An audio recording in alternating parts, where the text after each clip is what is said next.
Expanded explanation of the relationship between factors.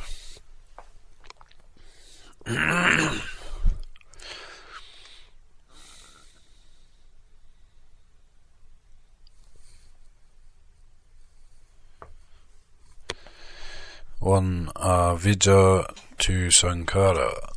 By not knowing the truth and not seeing clearly, a person creates mental fabrications, speculations and deliberations. For example, a superstitious person may see the reflection of light from an animal's eyes and believe he is seeing a ghost. He becomes afraid and runs away. In the event that an object is hidden from view, a person may spend time guessing and arguing about the nature of this object. A person who believes that the gods bestow blessings when pleased will offer prayers, entreaties and propitiatory sacrifices to them. A person who does not know the true nature of conditioned phenomena, that they are impermanent, inconstant, and formed by causal factors, sees them as lovely and desirable, and strives to acquire and possess them. 2. Sankhara to vijnana. With intention, purpose, and deliberate engagement, consciousness, say, of hearing or seeing, arises. On the other hand, if one does not pay attention to or engage with an object, consciousness does not arise, even if one is within range of the object. A person focused on an activity is not distracted by other things. For example, someone reading a fascinating book is only aware of the book's content. She may not notice loud noises or physical discomfort. When intensely searching for something, one may not pay attention to surrounding people and objects. People will look at an identical object with different intentions and from different perspectives. Take, for example, an empty plot of land. A child may see it as a playground, a contractor as a building site, a farmer as a plantation, a manufacturer as a site for a factory. For each of them, the land has a different significance. Similarly, one will see an object from different perspectives, depending on one's mood. If one is thinking good thoughts, one notices the positive aspects of an object, whereas bad thoughts will lead one to notice negative aspects. Imagine several objects lying together, which include a bouquet of flowers and a knife. A person who loves flowers may only notice the flowers without paying attention to the knife. The stronger the interest is for flowers, the more exclusively the person's attention will dwell on the flowers, and the less the person will notice other things. Other people may only notice the knife, and they will associate the knife with different things, according to their thoughts and aims. A thief may see it as a weapon, a cook as a kitchen utensil, and a metal dealer as a source of income. 3. Vijnana to Namarupa. Consciousness and mind and body are mutually dependent in the way described by Venerable Sariputta. Just as two sheaves of reeds might stand leaning against each other, so too with mind and body as conditioned consciousness comes to be. With consciousness as condition, mind and body comes to be. If one were to remove one of those sheaves of reeds, the other would fall. and if one were to remove the other sheaf, the first would fall. So too with the cessation of mind and body comes the cessation of consciousness. With the cessation of consciousness comes the cessation of mind and body. In this sense, when there is the arising of consciousness, there must also be the arising of mind and body. When volitional formations condition consciousness, they also condition mind and body. But because mind and body relies on consciousness to exist, because it is linked to and is an attribute of consciousness, the distinction is made. Volitional formations condition consciousness, and consciousness conditions mind and body. Here there are two important points to be mentioned on how consciousness conditions mind and body.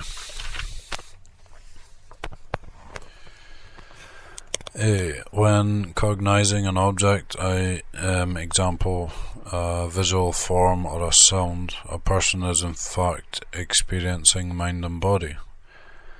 The presently existing object for that person is none other than the presently cognized object, and as such it cannot be separated from mind and body experienced in that moment by consciousness. For example, when seeing a rose, the rose that exists in that moment is the rose that is known through the eye or is known by way of the mind door in that moment of consciousness. It is inseparable from the mental concept of a rose and from the feeling, perception and other volitional formations present in that moment. Thus consciousness and mind and body exist together and are mutually supportive. B. The attributes of mind and body, especially the mental factors, correspond to the consciousness on which they depend. When a person's thoughts, sankhara, are wholesome, they condition a wholesome consciousness. In that moment the mind is bright and consequent physical conduct is also wholesome. When a person has bad thoughts, he or she focuses on the negative aspects of things. The mind becomes clouded and subsequent physical conduct is strained. Accompanying mental and physical factors act in unison with the corresponding volitional formations and consciousness. When there is an emotional sankhara of love, a person is attentive, vijnana, to the positive side of things. One's mind is cheerful, nama, one's complexion is bright, and one's physical conduct is positive, rupa. When one is angry, one focuses on the negative side of things. One's mind is clouded, one's face is scowling, and one's behavior is stressful. All the factors are primed to follow this negative line of thought. The thoughts and intentions of an athlete at the start of a supporting event are absorbed in that activity. His attention is commensurate to his interest in the competition. All aspects of his mind and body participating in this event are prepared to function accordingly. The interrelationship of factors here includes the arising and ceasing of newly formed physical and mental properties, which shape or strengthen the personality in line with the corresponding consciousness and volitional formations.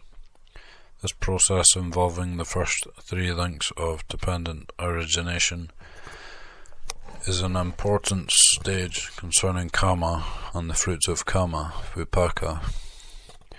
A small revolution of the cycle is complete.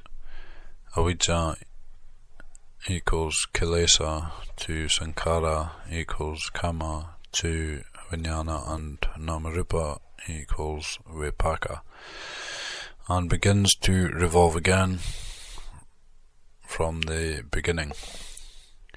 This stage is pivotal in forming habits, temperament, understanding, skill, and personality.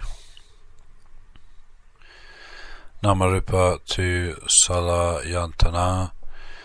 The factors of mind and body rely on a knowledge of the external world to function, or else they draw on stored knowledge for deciding what course of action to take.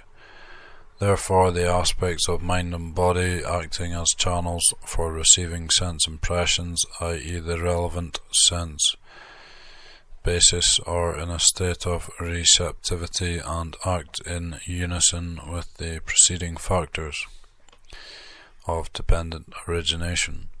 For example, the sense organs, example the eye and ear of a football player during a match, are in a heightened state of alertness and are prepared to receive relevant sense impressions. Simultaneously, the functionality of the sense organs unassociated with this activity is reduced, and they are not in a state of alertness. While absorbed in playing football, a person's sense of smell or taste, for example, may be dormant. 5. Salayantana to Passa. When the sense bases are engaged and there is the conjunction of three things, cognition arises. The three things are: one of the six sense bases, eye, ear, nose, tongue, body or mind; one of the six corresponding sense objects, sights, sounds, smells, tastes, tactile objects or mental objects; and one of the six corresponding kinds of consciousness by way of the eye, ear, nose, tongue, body and our mind. 6. Passa to Vedana. With the arising of contact, there is inevitably one of the three kinds of accompanying feeling: pleasure, sukha vedana; pain, dukkha vedana; or a neutral feeling, upekkha or adukkha sukha vedana. The third to the seventh factors of dependent origination, vijnana to vedana, comprise a section called the fruits of karma, especially factors 5 and 6 and 7. The six sense bases, contact and feeling, in themselves, they are neither good nor bad, neither skillful or unskillful, but they act as causes for future good and bad results. 7. Vedana to Tanha. When a person experiences a pleasant sensation, he is pleased and delighted. He becomes attached and craves for more.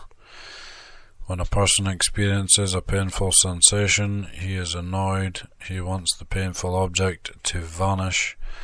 He wants to escape from the pain, and he searches for a pleasant substitute. When a person experiences a neutral sensation, there tends to be apathy and complacency. Neutral sensation is a subtle form of pleasure. It can lead to attachment and a yearning for further pleasure.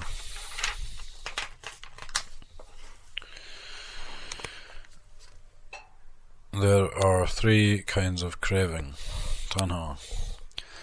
1. Craving for sense pleasure, kama tanha, the search for gratification by way of the five senses, desire for acquisition of pleasurable sense objects. 2.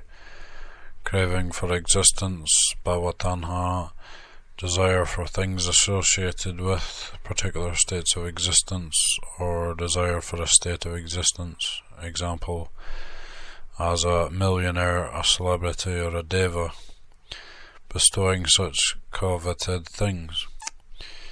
More profoundly, it is a desire to sustain the self in a permanent state of existence. 3. Craving for non-existence, bhava, the desire to escape from the undesirable object or state of existence. This craving often manifests as coarse mental states, for example, apathy, loneliness, boredom, hopelessness, self-hatred, self-pity, or a wish for self-annihilation. Craving has these three manifestations: a desire for sensuality, a desire for a pleasant state of existence, a desire to escape from the unpleasant. When a person's desires are thwarted, there is a feeling of annoyance, aversion, and ill will. When this reaction is expressed externally, it leads to thoughts of aggression and violence. 8. Tanha to upadana. When there is a desire for an object, a person clings to it. The greater the desire, the greater the attachment. When a person experiences pain and wishes to escape the source of that pain, attachment takes the form of hostility. At the same time, there is a corresponding degree of attachment to things that one believes will gratify desire, to favourable states of existence, to a sense of self, to views, practices and theories that satisfy personal desires, and to customs and practices that answer to personal needs. 9. Upadana to bhava. Grasping is connected to a particular state of existence. Attachment involves a process of binding oneself to or identifying with a state of existence, which either provides desired sense objects or helps to escape from undesirable objects. At the same time, when there is a desired state of existence, there invariably must be undesired states of existence. The state of existence grasped onto is called upatibhava, passive process of becoming. When there is attachment to a state of existence, one strives to sustain certain aspects of this state and to escape from other aspects.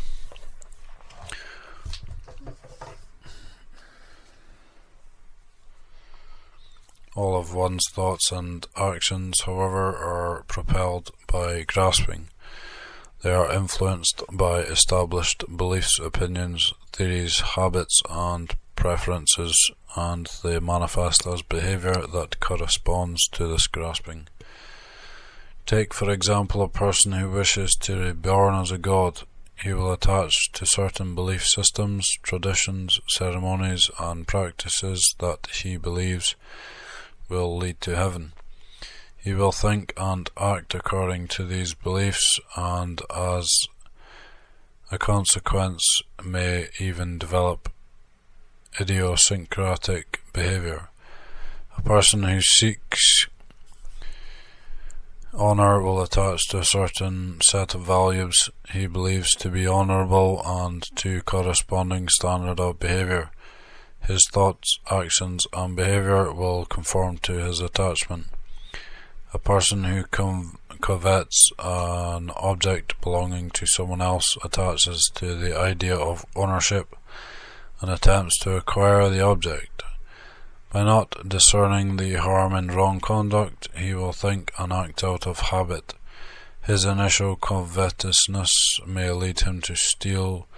His wish to be an owner results in him becoming a thief.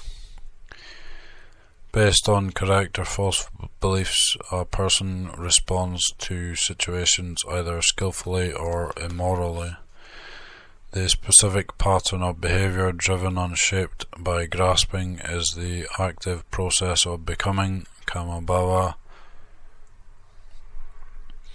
The state of existence resulting from this behaviour, say of being a deva, an honourable person, an owner, or a thief, is the passive process of becoming, patibhava. This state of existence may conform to a person's desires, or it may conflict with them. This section of dependent origination is a crucial stage for the creation of karma, this receiving of the fruits of karma, and for development of habits and personality. 10. Bhava to jati. Accurately speaking, existence in various states of being is equivalent to the 5 aggregates arising, transforming, and ceasing. The aggregates possess various properties which increase or decrease according to internal and external conditions. All of these factors, intention is the leader, which determines the appearance and qualities of the general flow of existence. The 5 aggregates are in constant flux, arising and ceasing in every moment. Conventionally speaking, one may say a person is born, ages and dies in every moment, as described in the commentaries. In the ultimate sense, as the aggregates are arising, declining and passing away, when the Blessed One says, "Monk, you are born, you are aging, and you are dying in every moment," it should be understood here that, as regards all living beings, he has made a reference to the aggregates. For unawakened beings, however, there is not simply an arising and ceasing of the 5 aggregates according to a natural process. When becoming follows on from grasping, there arises a sense of self, the perception of an I as existing in a particular way, either conforming to a person's desires or not. In short, a self is born within the state of existence, as in the former examples of an owner or a thief or an honourable person. The birth of a self is seen clearly in times of personal conflict involving strong emotions, for instance in the course of arguments, even apparently rational ones. If a person succumbs to mental defilement rather than applies wisdom, a distinct sense of self is generated. For example, I am in charge, I am respectable, he is unworthy, he is inferior, this is my opinion, or I am being contradicted. Consequently, the sense of being a certain kind of person may be discredited or lost. The birth of a self is especially distinct at times of aging and death, but as is evident from the next link in the cycle, aging and death are only possible because of birth. 11. Jati Jara Marana. When there is a self existing in a particular way, then there is a self that is separated from particular states of existence, and a self that is impeded, agitated, diminished, and unfulfilled. With the birth of a self, there is a wish to sustain a desired state of existence, a wish for stability and permanence, but the birth of a self inevitably brings the end of the self. There is a constant threat of weakness and loss, producing a fear of disturbance, conflict, and death, and leading a person to cling more tightly to that state of existence. A fear of death is embedded in people's subconscious and affects their behavior. It leads people to grasp after desired states of existence, to be intimidated by discomfort, and to experience pleasure with anxiety, fearing that it will disappear. When the self is born in an undesired state of existence, or when it is born in a desired state from which it must pass away, the various forms of suffering arise: sorrow, lamentation, pain, grief, and despair. People suffer in this way are misguided and blinded. They vainly seek an escape using methods tainted by ignorance. thus continuing the cycle of dependent origination. In a competitive world, an ordinary person experiences two kinds of success. There is conventional samadhi success with its socially agreed upon definition, and there is the subjective idea of success that is held by grasping. The act of becoming bhava is often the case for people, especially those who are proud to have the thought, I am successful, i.e., I am born into the state of being a success. This is then followed by the thought, but for success to be complete, I deserve prestige, praise, recognition and reward. Success is thus linked to praise, to the failure of others, and to a sense of fulfilled ambition. In the moment when the sense of success arises along with its related attributes, there is a feeling of being fulfilled or unfulfilled. With fulfillment comes the feeling of having to firmly attach to success, out of fear that the success will disappear and that the praise and admiration will wane. When others do not express the desired amount of praise, the person feels unhappy. Since the sense of being a success is affected and threatened, one is threatened by decay, jara, and by the passing away, marana, from the cherished state of success, bhava, along with its attendant benefits.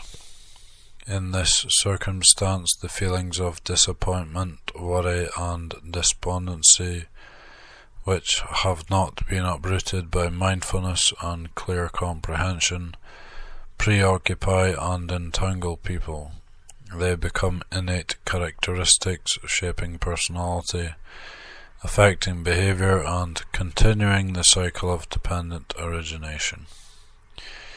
The fabricated idea of self takes up space in the heart, which leads to a sense of confinement and limitation. This feeling of limitation induces people to separate themselves from others and gives rise to the ideas of me and other. When the sense of self becomes further inflated, a person wants to acquire, to accomplish, and to impress others. But the sense of self must be checked and suppressed by people themselves.